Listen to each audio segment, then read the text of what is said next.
boss. What's up, y'all? Sir Kirk Knight of Green here with my Highlander moveset review video. So, in a way, this is kind of like my sequel to the Dark Souls Claymore video, except I'm applying it now to For Honor, and I suppose kind of like a partial sequel to the Warden moveset analysis also from this game. So, I guess it's a double sequel? Can there be a double sequel? I'm not very sure on that, but let's just get down to studying this big beefy dude with an equally big and beefy sword. That came out very wrong. First, let's look at his stances. So, his two side stances are where he holds the sword on his shoulder, so they're both inside stances, but on the top, he holds it in what's called a Wrath Guard. And here's me demonstrating how these stances look in real life. So far, from what I've seen, these stances look pretty good, pretty historical, nothing really too fancy or surprising here.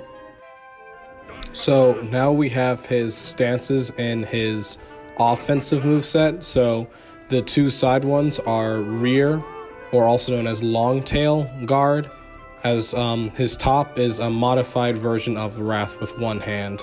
So both of these guards are pretty realistic except for the spin that he does transitioning between them.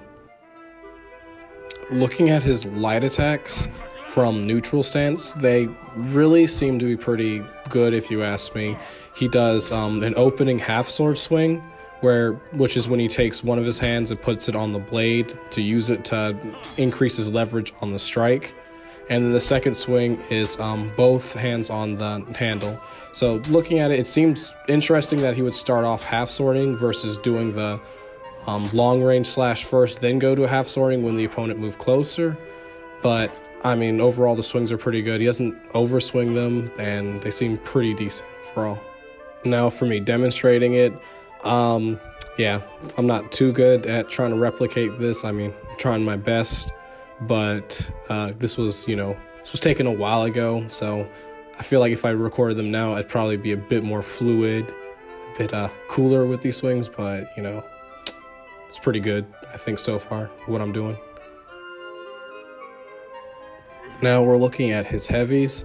So with his heavies, there's a lot of overswing, but they're still pretty solid. He does pretty good footwork and pretty solid transitions. The only issue is, again, some of the spinning he does with his techniques. So, a big thing is if you overswing, it leaves yourself open. But from what he shows, it seems like he's demonstrating a lot of power, and so that's why it hurts a lot to get hit. Now for his guard breaks. So my only issue with the guard breaks are with the pommel strike itself. It's fine, but when it comes to real pommel strikes, the attack wouldn't just keep someone stuck on them. Like, especially with hitting a pommel with like an uppercut type of attack, it would push them away. Like, they wouldn't just sit right there and just be like, oh, no. They would actually like bounce back and probably stagger. So, that's the only real thing with it. The throws themselves, where he uses the cross guard to hook behind the head and throw, or also use the blade to push, they're pretty fascinating and they're pretty good overall. The only thing is, if you were to do trips, you can do leg reaps or hip throws, but he has other throws that do these types of things, so I won't knock it too hard on these. So now it comes to his offensive lights, which are also pommel strikes. I really do like them. They actually do, stagger someone and send them back, so it's pretty good in that regard. The only thing with pommel strikes is usually you would go for them when you have blade contact with your opponent, and then you basically shoot the pommel up through their guard to get that hit. But overall, it's pretty good in the execution and in what it actually does when it strikes the opponent.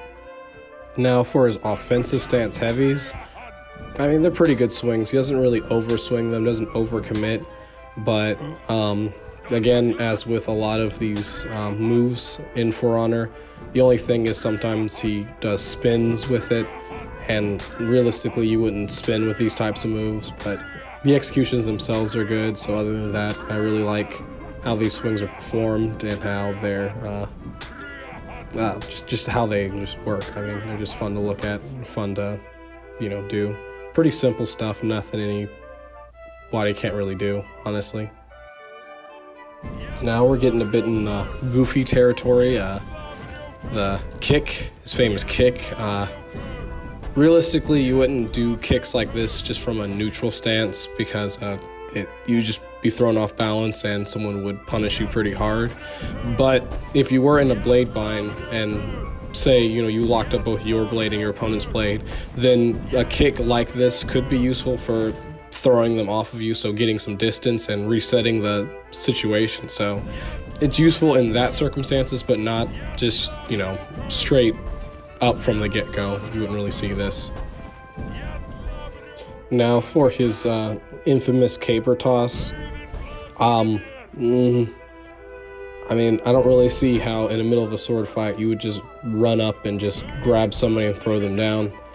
Again, as with the kick and the pommel strikes, it's usually best to do these types of moves when you've already neutralized the opponent's blade and yours are just caught together. Then you would probably go for throws, pommel strikes, or kicks. Again, not just running up to someone trying to grab them. The grab itself, it could be a little better. They're making it look like he's just that much stronger. Everyone can just throw him down pretty easily, but realistically, you probably need something like a leg reap or a leg trip or some type of throw that's just not, throwing them like that. I feel like there needs to be some more leverage in his body when doing a throw to the ground like that. Looking at his dodge forward heavy, the crashing forward Celtic curse, it leaves him open from the start up, and he would be punished pretty easily in a sword fight for that. And it just seems really interesting that he uses one hand to commit to the strike instead of using both hands to crash down. But it gets kind of a bit more ridiculous when he does the spinning variations of the technique. You'd get dizzy really fast doing this multiple times. I would not suggest doing this, as well as it exposes your back pretty easily to the opponent. Sure, you might be able to generate a lot of power from this type of technique, but if someone were to back off and get out the way or duck underneath it, they could do that because you're not paying attention to them when you turn around. So wouldn't suggest doing these helicopter-esque moves. So for his running attack, they're just pretty large horizontal swings. They're just so painfully telegraphed that anyone could see these coming a mile away. You could definitely get punished for trying to do this, so don't make it so obvious that you're going for such swings. Sure, in-game you can feint them, so to make them much less obvious what you're doing, but going for these types of things, fully committing to them, it's probably get you punished, and it'd be ill-advised to try doing something like this. Now we have the zone attack. No. He spins just so many times, and it just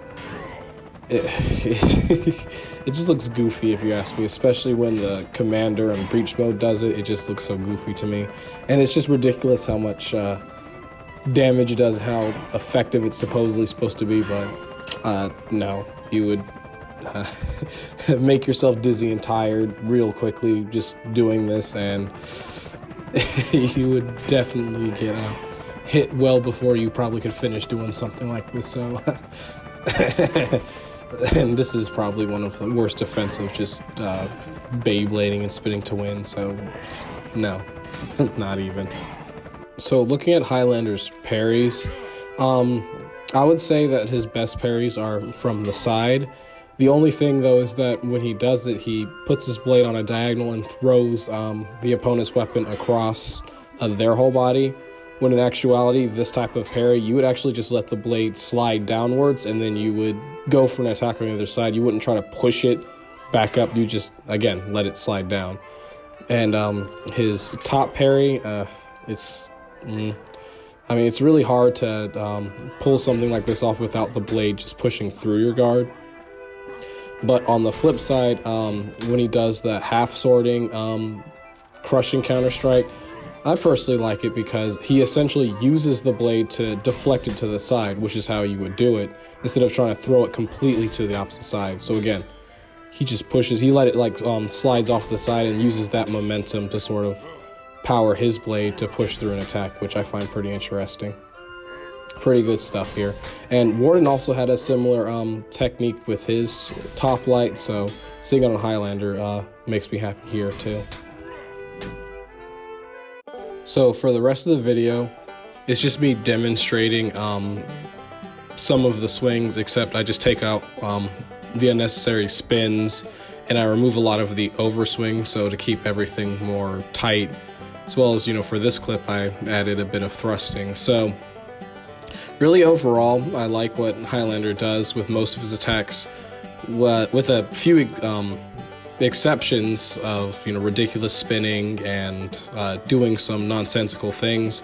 Overall, I think I like the structure of the basics of his swings. They're pretty fine overall. I mean, I would just change maybe just a few little things on the overswings and spins, but, you know, they're serviceable overall, and it really does, like, you know, make him seem like this guy's really using like a powerful, large greatsword. But claymores overall, as I've explained in my previous video talking about claymores, they were basically the equivalent of a Scottish, like the Scottish version of a longsword, as well as like other great swords. So they usually fell in the range between those two sword sizes. So you might have ones that are closer to longsword size, some that are closer to like the larger great sword. So, you know, there is a variety in terms of like how you could use these weapons just based on the size and weight of them. So, you know, these corrections are more so for using like a smaller longsword version, but, you know, you could also apply it to some of the larger ones because, you know, realistically, even the larger greatswords are not like significantly heavier, like they're not like big bulging slabs of metal. And Highlander in For Honor, he kind of swings it like just a little bit sometimes, that is just like a big slab of just unwieldy metal.